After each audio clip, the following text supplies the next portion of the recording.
আগামীকাল 23 জানুয়ারি সকাল 9টায় পঞ্চগড়ের এই ঐতিহাসিক চিনিকল মাঠে বাংলাদেশ জামায়াত ইসলামীর সম্মানিত আমির তিনি আমাদের এই পঞ্চগড়ে আসছেন এবং আমাদের 10 দলীয় যে নির্বাচনী জোট, আমাদের এই ঐক্যবদ্ধ বাংলাদেশের যে জোট, এই জোটের উত্তরবঙ্গের প্রথম জনসভা আগামীকাল সর্বোত্তরের জেলা এই পঞ্চগড়ের চিনিকল মাঠ দিয়ে শুরু হচ্ছে।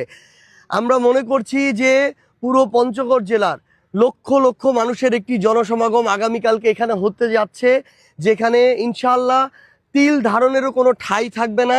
কারণ মানুষের মধ্যে যে উৎসাহ উদ্দীপনা, কারণ আমরা আমাদের নির্বাচনী জনসভা শুরু করতে যাচ্ছি আমাদের সম্মানিত আমিরে জামায়াতের বক্তব্যের মধ্য দিয়ে, তার শুভ উদ্বোধনের মধ্য দিয়ে।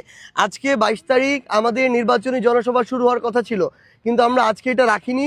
কারণ আমরা মনে করি যে আমাদের 10 দলীয় যে নির্বাচনী ঐক্য, সেই ঐক্যের সবচেয়ে বড় রাজনৈতিক দল বাংলাদেশের জামায়াত ইসলামীর সম্মানিত আমির যখন তিনি নিজে আমাদের এই জনসভা উদ্বোধন করবেন, এই যে বিজয়ের ঢেউ, এই যে মানুষের মধ্যে জাগরণের ঢেউ, এই ঢেউ ইনশাআল্লাহ 12ই ফেব্রুয়ারির বিজয় পর্যন্ত পৌঁছাবে ইনশাআল্লাহ। এবং পুরো শুধু পঞ্চগড় নয়, পুরো বাংলাদেশের প্রত্যেকটা মানুষ কিন্তু এখন পরিবর্তনের পক্ষে। প্রত্যেকটা মানুষ আগেকার যে সিস্টেমগুলো, ঘুণে ধরা সিস্টেম, যারা বারবার মানুষকে কথা দিয়ে প্রতারিত করেছে কিন্তু কথা রাখতে পারে নাই, যাদেরকে নির্বাচনের 1 মাস আগে বসন্তের কোকিলের মতো দেখা গিয়েছে, পরের 4 বছর 11 মাস আর খুঁজে পাওয়া যায় নাই, যারা এককভাবে 2-1টা মানুষ নিজেদেরকে জনগণের খুব কাছাকাছি হিসেবে রিপ্রেজেন্ট করে, কিন্তু মাঠ পর্যায়ের অনেক মানুষের দ্বারা সাধারণ মানুষ আবার দেখা যায় যে তারা নির্যাতিত হয়, জুলুমের শিকার হয়, হয়রানির শিকার হয়। আপনি মাঠ পর্যায়ে কৃষকের কাছে যান, শ্রমিকের কাছে যান, মজুরের কাছে যান, প্রত্যেকেই পরিবর্তনের পক্ষে।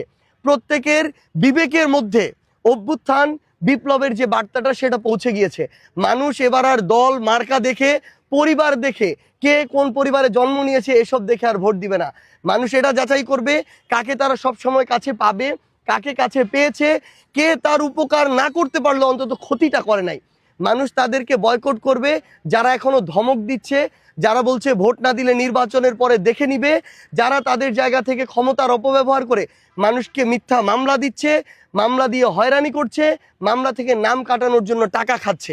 এই সকল যারা জনবিমুখ মানুষ, এই সকল মানুষ যারা জনগণের ভোগান্তির কারণ, তাদের সবাইকে এবার মানুষ বয়কট করবে। এবং আমরা ইনশাআল্লাহ বিশ্বাস করি আমাদের সম্মানিত আমিরে জামায়াত পঞ্চগড়ে আসার মধ্য দিয়ে যে গণজোয়ার তৈরি হবে, সেই গণজোয়ার বাংলাদেশের সর্বোত্তরের জেলা পঞ্চগড় থেকে শুরু করে সর্বদক্ষিণের জেলা কক্সবাজার পর্যন্ত ছড়িয়ে পড়বে। 1,47,570 কিলোমিটারে ছড়িয়ে পড়বে।